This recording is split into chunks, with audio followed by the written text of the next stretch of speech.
what's up, Fox and Fox here, and today we are taking a look at the RTX 3080. Now, for a lot of us, including myself, it is hard to believe that there is something that has surpassed the 3080, but in fact, the 4080 has released, and it released quite a bit ago to very little fanfare. I think most people are contented with getting the 30 series graphics cards, or holding off until the 50 series graphics cards. I think part of this has to do with the fact that there was such a shortage in 2020 that people scooped up the 30 series graphics cards without even thinking of the fact there was going to be a 40 series. On top of that, and compounded by the 40 series absolutely just sucking in terms of price to performance, I don't think most people cared about the 40 series when it launched. So today I wanted to take a look at the 3080, which is hard to believe, but I've had in my system for 2 years now, which is just crazy considering this thing used to be what I would dream of having in my system because of the GPU shortage and everything. And now I've had it for over 2 years, and I still think of it as a sort of like God King GPU, and I think a lot of people do as well, which is why I wanted to test and see if this is still this 4K budget king that we saw all the way back in the day. The one that I have here is the RTX 3080 Founders Edition that released in 2020. So there has been a few revisions of the 3080 that kind of happened under the radar. This one has 10 gigs of VRAM, 8,704 CUDA cores, and a boost clock of 1,710 megahertz. So this is the bog standard RTX 3080, the one that people are hyped about, the one that has one fan coming out of the top and one fan coming out of the bottom, so that way you get no airflow whatsoever and it stifles your card, and I was hype. And what I'm going to be doing today is taking a look at some of the most modern and demanding AAA titles to give you the semblance of whether or not this is still this 4K beast from back in the day, and other alternatives and things like that to move this card into the future. Because it is hard to believe, but 2 years is a long time for graphics to make a difference, considering that when this graphics card came out, the PlayStation 5 and Xbox Series X were barely even out, or not out at all yet, depending on when you got yours and the shortage and everything like that. So let's take a look at some 2023 games, starting off with Dead Space at 4K with the ultra settings. We saw an average frame rate of 46, a 1% low of 33, and a 0.1% low of 25. Now there's something that I did with this test, because this is full fat 4K Ultra, which is what everybody thought the RTX 3080 could handle for years and years and years. And as you can tell, that is most certainly not the case anymore. A remake of an old game was struggling to run at 60 FPS at 4K.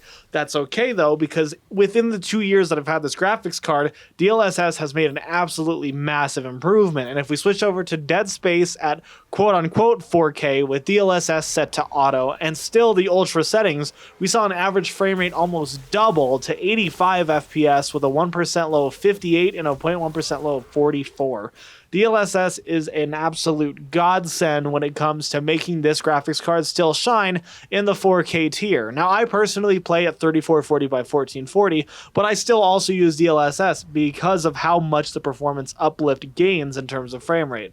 And that's sort of what I've done for all the rest of the benchmarks, is I have done the 4K test and then a DLSS test when needed to get above 60 FPS. Next is Call of Duty Modern Warfare 2 at 4K with the Extreme preset, which is, you know, the highest stuff as usual. We saw an average frame rate of 54 with a 1% low of 35 and a 0.1% low of 25. So we almost hit 60 FPS, and I'd consider it to actually be pretty playable at full fat resolution.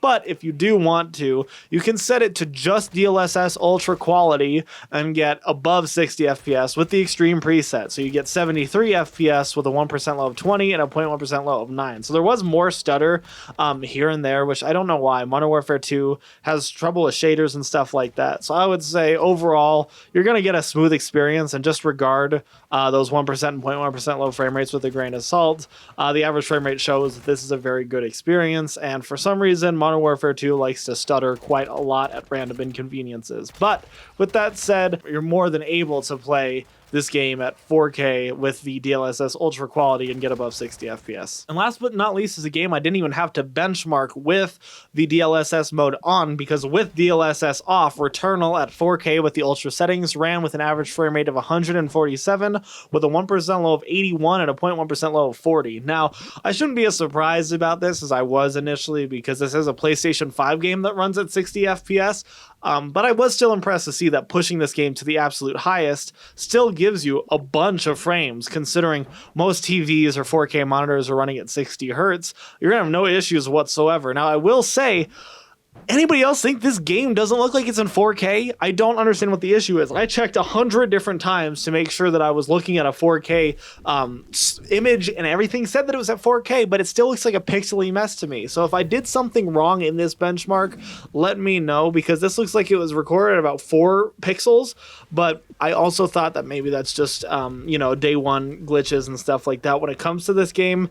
Nonetheless, it was perfectly fine, and in the future, if there is a patch that actually makes the resolution look correct, you might want to turn DLSS on, but I think that's just the common thread through everything that I've said so far. And that was the RTX 3080 in 2022. Now, when I bought the GTX 1080, it actually, to me, felt like it died fairly quickly in comparison to the RTX 3080, which I feel is going to take me through the 4-year cycle that I usually upgrade graphics cards at with no issues whatsoever.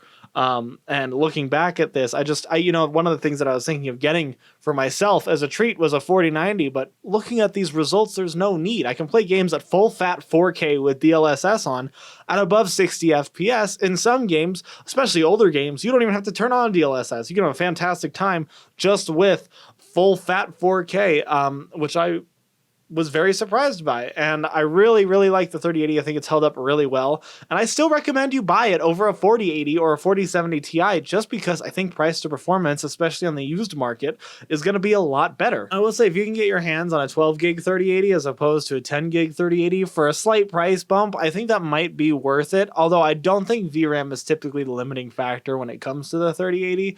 I think the VRAM amount is actually pretty decent when it comes to balancing, when it comes to the rest of the CUDA cores and performance and stuff like that. But I do think that it's a smart idea to maybe look for a 12 gig just for longevity in the future.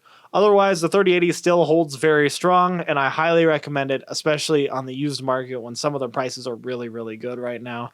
Otherwise, thank you so much for watching this video. If you liked it, like, subscribe, do what you usually do, and as always, buy yourself something nice.